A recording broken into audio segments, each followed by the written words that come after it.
This is the People's Water Board Coalition Water Wednesday webcast for October 13th, 2021.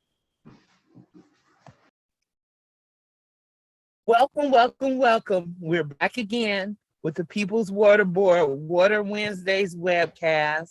I'm Nicole Hill, and I'm here with my guest host, Rosalind Walker, and a very, very special guest, Elin Betanzo, who is here today to talk to us about issues surrounding lead service pipes and what's going on with lead in the water and the service pipes in Benton Harbor in particular. This is a very, very important webcast because right now, Benton Harbor is dealing with very high levels of lead in their drinking water, and they're not getting the protection and the assistance that they deserve from our local, state, and federal governments. So thank you for being here, Elin. We really appreciate you coming in and talking about this very, very important issue. And with that, you can tell us a little bit about what's been going on in Benton Harbor surrounding lead in the water. All right. Benton Harbor is a community of about 10,000 people on Lake Michigan and on the west coast of Michigan. And they have been having lead action level exceedances under the Michigan Lead and Copper Rule for more than 3 years straight. They're the only water system in the state that's had consistent elevated levels of lead for that long. And this is, we know this is a majority Black community, and we think that most of the service lines, the pipes that deliver water to people's homes in the community of Benton Harbor, are all made of lead. So I'll just show you one of these pipes right now. This is a lead service line. This is what one looks like. This is a pipe that is buried in a yard, and it takes water from the water main that runs down the street to your individual home. All the water, if you've got a lead pipe, all the water in your home passes through this lead pipe. So you could say it's like drinking all of your water out of a lead straw. So this is a high-level overview of what's going on in Benton Harbor. Do you want me to go through some questions, or do you want me to jump into a little presentation about the water quality there? I have just one question before we jump into the presentation. The pipe that you showed us, is that the sole factor as to why Benton Harbor has contaminated water now? That's an excellent question. So what is going on is we do have lead pipes in Benton Harbor.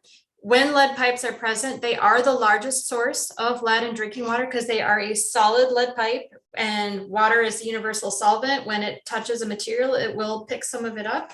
So where there are lead pipes, there is lead in water. But there's also additional sources of lead in water, and those often are found in household plumbing. So like this faucet that you see behind me, that faucet has lead in it. This one is a faucet that was made before 2014. That means it could have up to 8% lead inside of it.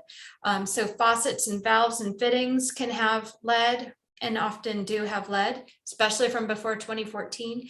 And we also have lead solder in a lot of our homes, and lead solder is used to connect copper pipes. Lead solder was banned in 1988 in Michigan, but there's never any requirement to remove it. I have lead solder in my own home, and many homes also have lead solder. Galvanized steel pipes are likely also an additional source of lead in water that are probably found in many homes in Benton Harbor. But where there is a lead service line, these pipes are the largest source. It's essentially an infinite source of lead that continue to dissolve in your water every single day.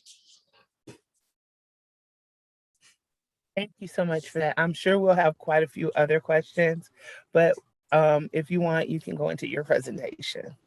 Okay, so I am going to give a presentation just talking a little bit about the history of the water quality in Benton Harbor and what the lead levels are, kind of how we got to this point right now, and what the residents in Benton Harbor need to be concerned about. So I'm going to start off with this graph here that shows this is water demand in the city of Benton Harbor over time. So this is just the millions of gallons per day that have gone out of the water treatment plant over time. And as you can see here, there's a general overall decreasing trend here. I've pointed out a few key dates in the history of Benton Harbor. This graph goes from 2007 through 2018. At number 1 here, the emergency manager was installed in Benton Harbor. Here between 2011 and 2013, where we see this huge drop off in water demand in Benton Harbor, that's when 2 communities left the Benton Harbor water system. Benton Charter Township and St. Joseph Charter Township left and went to different water systems. So between those 2 moves, the customer base in Benton Harbor dropped by 35%. So that's a 35% reduction in water use. That means water is sitting longer in the pipes in Benton Harbor. That's also a 35% decrease in the amount of people paying bills. So now the same costs of treating and delivering water are distributed across a population that is much smaller, like just essentially overnight. So the burden of maintaining that water system is much higher on the remaining population, and the water is not moving. So these are it's a double whammy. It decreases water quality and it makes them less able to maintain and operate that water system for the water quality that people need to thrive in their community. That you see a little bounce here in the water use. One of the explanations that we've got from the Michigan Department of Environment, Great Lakes and Energy is they improved some metering. So there's not necessarily a real increase, but you do see a little increase over this time period from 2013 to 2017. At point number 5 here in 2015, the lead 90th percentile in Benton Harbor was 12 parts per billion. And then at number 6 here, where I don't have the demand data for 2018, this is when we got our first lead action level exceedance in Benton Harbor. And the value there was 22 parts per billion. I think I've got it on my next slide. And what this is showing us is that as the water use has gone down over time, the lead levels have been increasing. And there's a water quality impact to losing that population, and we're feeling that in the impacts in Benton Harbor. So here I've got the data under the lead and copper rule. And so we're collecting data under the Michigan lead and copper rule. We have in the lead and copper rule what we call an action level, which is 15 parts per billion. The action level is not a level that is protective of public health. 15 parts per billion is a measure of corrosion control effectiveness. And so 15 parts per billion is not safe to drink. If somebody tells you that the water is 15 parts per billion, it's fine. That is not true. You should not be drinking that water. So this just shows the 90th percentile lead levels over time in Benton Harbor, starting back in 2011 and going up till recently. So we kind of see this, we start this upward trend here, 2015, creeping towards the action level, and then we get to 2018, 2019. Now we have these consecutive lead action level exceedances here, where we have consistent, elevated, concerning lead levels in the city of Benton Harbor. I've got a little red asterisk here that shows where we had a sampling protocol change in the state of Michigan, where we're collecting more data now. We're collecting data directly from lead service lines that we did not previously. But this lead action level exceedance started before that sampling change came into play. This graph here on the right side of your screen shows the maximum lead level detected in each of these compliance sampling period. You can also see an upward trend here that is very concerning. As I said, 15 parts per billion is not safe to drink, but in each compliance sampling period, we're getting these increasing levels to 889 parts per billion in the most recent sampling period that ended in June. So let's see, I wanted to talk about a few things about the lead and copper rule compliance sampling. In 21, I do have some questions about the sampling conducted there. Over time, we've got a required number of sites in Benton Harbor. At first they had to collect 30, but then they bumped that up once they started having lead action level exceedances. They had to collect more samples. So if you look over time, what they actually collected with their data, they got their required number back in 2018, but then they had challenges ramping up to getting to that 60. So in both sampling periods in 2019, they weren't able to meet their minimum number of samples, but they got there in 2020, and that's great. But then they have a jump here in 2021 where they jumped up to 78 samples, which is a lot more than the minimum required. One thing that is interesting when I looked into the data, I saw that they met their minimum requirement of they took 64 samples by the end of May. And then they decided to take a bunch of additional samples at the end of June. And they got 14 additional samples, bringing their total up to 78. And if I calculate their 90th percentile of lead results with the May data, it was 33 parts per billion, but when they got those 14 additional sites in June, it brought down that compliance number down to 24 parts per billion. So I have questions about the choices that were made there and why they went out and got so many extra samples that seem to bring down their overall compliance results in 2021. I've also been looking at data for the city and found that they have identified some really high risk sites. Like, for example, there is a lead water main that is in the city, and it appears that none of their compliance samples are taken off of that lead water main, which would be a very high risk site for lead exposure. So that would be the type of place that we'd really want to be collecting compliance samples to know how effective corrosion control is in controlling and bringing down those lead levels.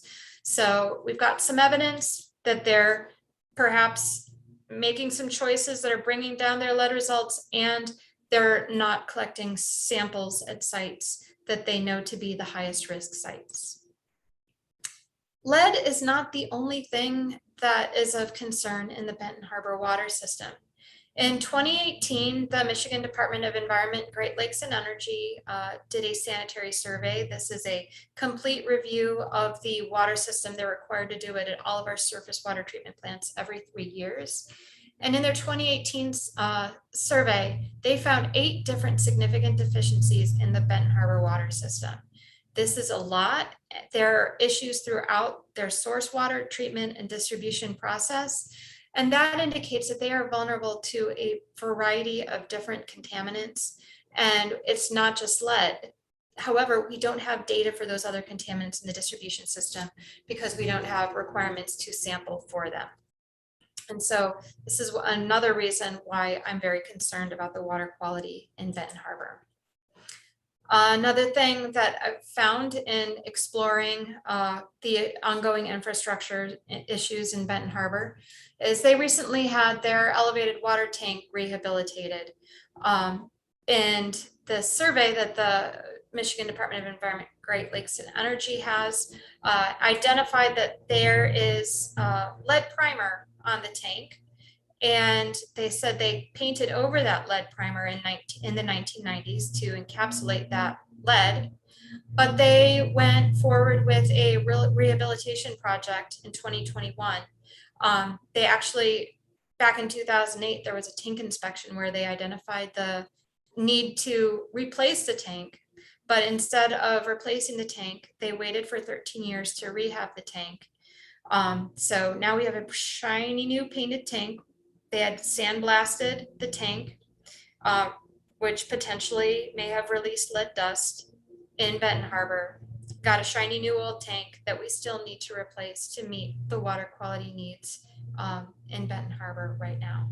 So this is what the new paint job looks like on that elevated water tank. Since there's been the lead action level exceedances in Benton Harbor, the Michigan Department of Environment, Great Lakes and Energy has been focusing on corrosion control, which is making some adjustments in corrosion inhibitors at the treatment plant. they've decided to go with a blended polyphosphate corrosion inhibitor, which is interesting. It's a different type of corrosion inhibitor than we use in a lot of our other Great Lakes systems, especially on the east side of the state. For example, Flint is using an orthophosphate corrosion inhibitor. Eagle has not provided any data explaining why they chose to go with a blended polyphosphate corrosion inhibitor. And specifically, the EPA, the Environmental Protection Agency Corrosion Control Guidance Manual, cautions on using polyphosphate inhibitors without doing a corrosion control study. Eagle signed a permit to allow Benton Harbor to start treating with this corrosion inhibitor in the spring of 2019 without studying that corrosion inhibitor first. So now, 2.5 years later, they have finally started that corrosion control study because their focus on that inhibitor hasn't been working. They initiated a new study in August with a company. They have a very limited study budget when many of our corrosion control experts say that it's not sufficient to do a great job of evaluating corrosion. And they're focusing on their impact on lead service lines. They're not studying any other lead sources in household plumbing. As Nicole, you had asked me right at the beginning of this, where does the lead come from? So they're only focusing on lead service lines. So again, have some concerns about their focus here in the corrosion control study. They focused on tweaking treatment at the treatment plant when we know they have a variety of water quality issues, and no focus on communicating to the public, letting them know the water is not safe to drink, and giving opportunities to have safe water. And this has been going on for over 3 years. And that's a lot of elevated lead exposure in the water. They've been looking at filters in the past, passed out filters up until our most recent lead action level exceedance. But I do have questions on the performance of filters in the Benton Harbor water. Filters have been shown to be extremely effective at reducing lead in water, but we've got some different issues going on in Benton Harbor that are important to consider right now. So we need additional study before we can say that these filters are indeed providing safe water in Benton Harbor.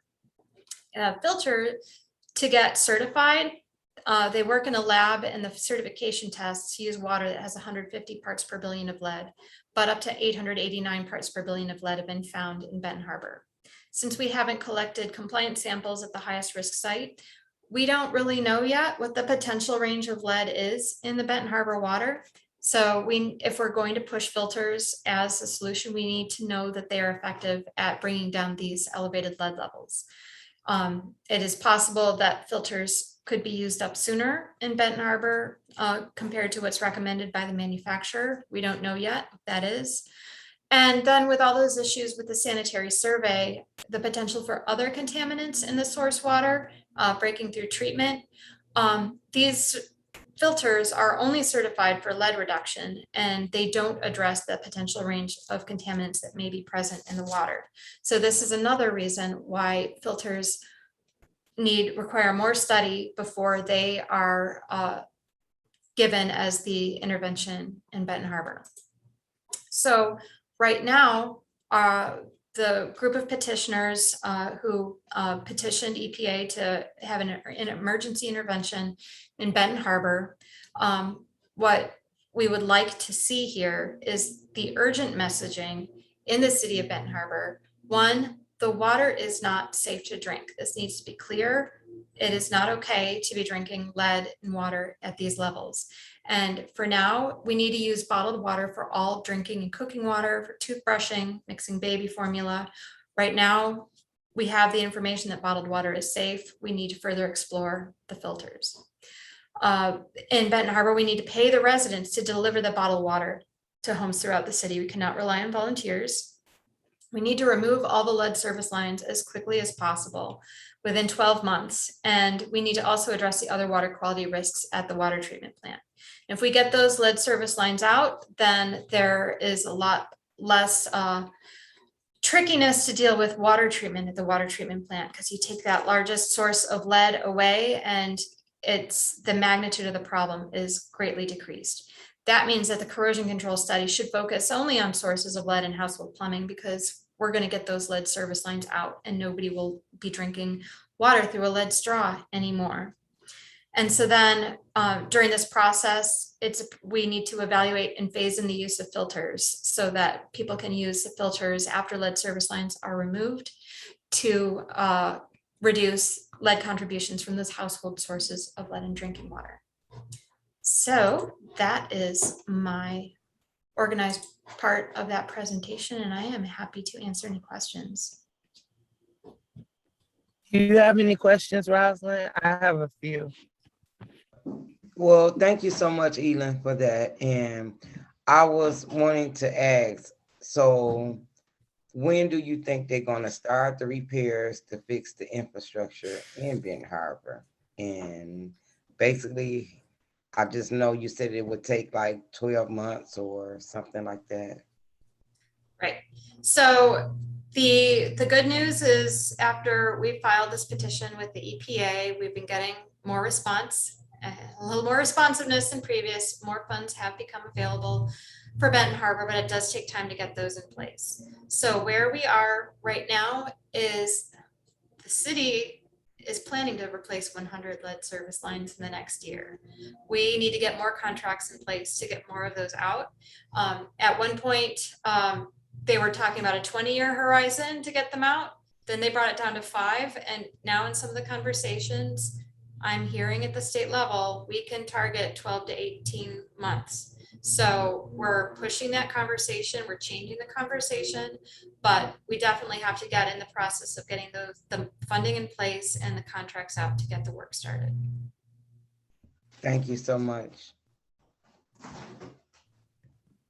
Elin, for our viewers, I was noticing that in one of your charts, you were showing where the EPA or the state changed their the way that they examine lead in the service pipes. And I know that we keep hearing this number, 15 parts per billion is safe, but we all know that really there's no safe level of lead in drinking water. And I noticed that you were showing that Benton Harbor was having levels below that state level or below that acceptable level.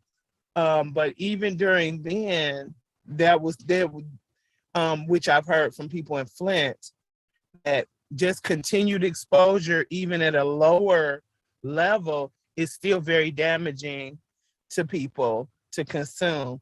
So can you explain how it seems to be a disconnection with them understanding, with our government officials understanding that even at a low level, continuous exposure is still damaging to people? Yes, you are absolutely correct. There's no safe level of lead exposure.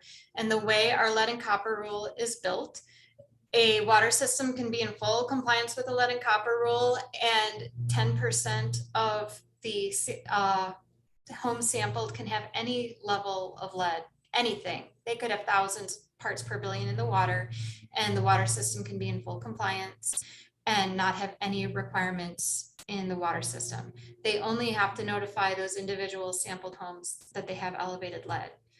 But the issue is, all of our sampling, it represents the community.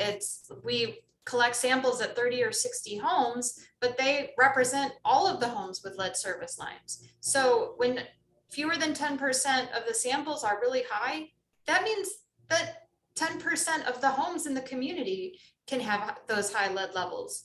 And so if we're considering Benton Harbor, that depending on whose data you're looking at, we're looking at between 3,000 and 6,000 lead service lines. We're talking, like up to 600 homes with really high lead levels. And as you said, this is not acceptable, but it's the way this regulation has been developed. So there are some issues with the messaging that we get from Michigan Department of Environment, Great Lakes and Energy, and the Michigan Department of Health and Human Services, where they get this compliance level, that 15 parts per billion, confused with what is actually safe to drink. And I think the data have shown, especially since the Flint water crisis, we've been doing a lot better data collection, as you pointed out, with the Michigan lead and copper rule. When we collect data from lead service lines, there's lead in it, and which means that no matter where you live, if there is a lead service line at your home, you should be using a filter for all the water that you use for drinking, cooking, brushing your teeth. You should not be drinking water from a lead service line home, even if your water system is in compliance with the lead and copper rule. Thank you so much, Elin. And when the people in Benton Harbor or people anywhere being told that it's safe to drink the water, when you have high levels of lead and these people drinking this water, now it's affecting their blood, their mind, their learning abilities, so those are things that we have to look out for. And when you say that they test the water in certain areas and not the high lead areas, those should be extremely tested first. Yeah, we should be sampling at the highest risk homes, and we've got evidence that there are higher risk homes that have not yet been sampled in Benton Harbor. And also, when they're fixing these lead lines and the filters are not accurate, those the things that people should worry about, because when they're shaking lead, they're making it more potent, and it's getting more into your drinking system, Yes. That's the things that we worry about. Exactly. So there are definitely practices that need to be used when lead service lines are replaced to protect the residents of the homes. And that is also why I recommend, a lot of people recommend using a filter in the home 6 months after a lead service line is replaced in a home. This applies for everywhere, no matter where you live, Detroit, Grand Rapids, Benton Harbor, Flint, anywhere. Use a filter for 6 months after lead service line replacement so that any lead that may have flaked off or released from that replacement gets filtered out. Also, Elin, I noticed since you were speaking on post lead pipe replacement, will the government come out and do actual follow-up testing after all of these lead service lines are replaced, 6 months, maybe 12 months, maybe even 18 months after, to ensure that there is no longer lead infused water flowing through these pipes? Yeah, so if they do an appropriate corrosion control study to address the remaining household sources of lead, that should include ongoing sampling. They will continue to have to comply with the lead and copper rules, so they will have to continue to take lead samples. They'll take first liter samples when all the lead service lines are gone. And those first liter samples represent the household sources of lead in the water. But between that, if they do a good corrosion control study and they continue doing that compliance sampling, that data will continue to be collected. We're still working with Eagle and MDHHS about what studies they're working on right now and the extent of ongoing sampling. So, ideally, there is verification sampling happening.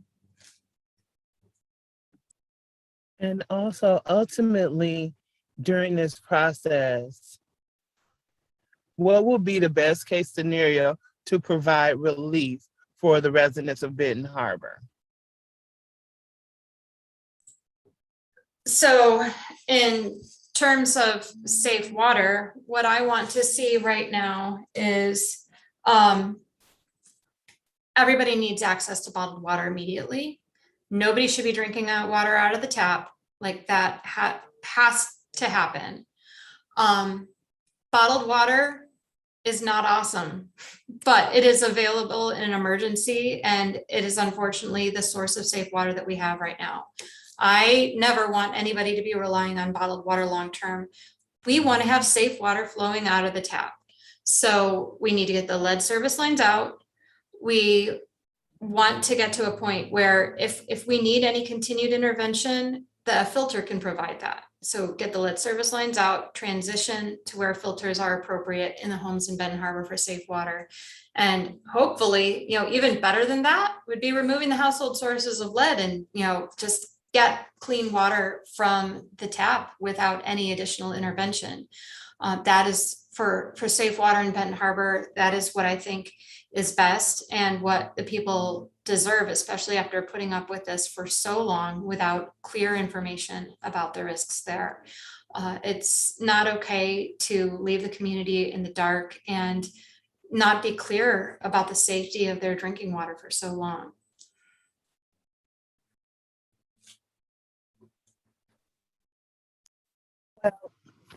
We really, really appreciate it. We don't want to go overstep our time. It is now 12:30.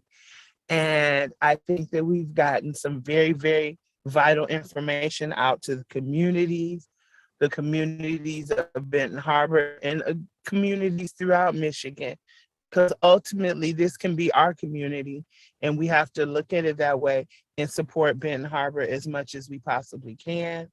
So I do thank you for coming on and explaining in depth about lead service lines and the dangers of them as well. And I really do hope to have you back again so we can further elaborate on this conversation. And any questions you have for Elin or for us, please put them in the chat or comment under our video once it's posted on Facebook, and we will make sure that we get the information to the right person so we can answer your questions. So thank you again for being with us, Elin. We really appreciate you taking the time out of your super busy schedule to come on, and hope to have you back again. And just one point, I forgot at the beginning of the show to thank our behind the scenes tech guy, Lou Novak. So I want to give him a shout out because we really appreciate all the hard work he does to help us bring this to you every week. Did you have any closings, Rosalind? No, I just wanted to say thank you so much, Elin, and I really, really appreciate you being here. And thanks for all the work that you do, because that lets us know that you have a big, big heart and you care about everybody, and we love you. Thank you. Thank you for having me. You're welcome. Thank you for being here. And again, please feel free to tune in next week.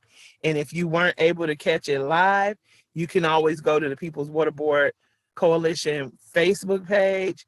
You can look us up on YouTube, and it will be shared on our personal Facebook pages as well. And you can go and review the show. Thanks again, and we'll see you next Water Wednesdays.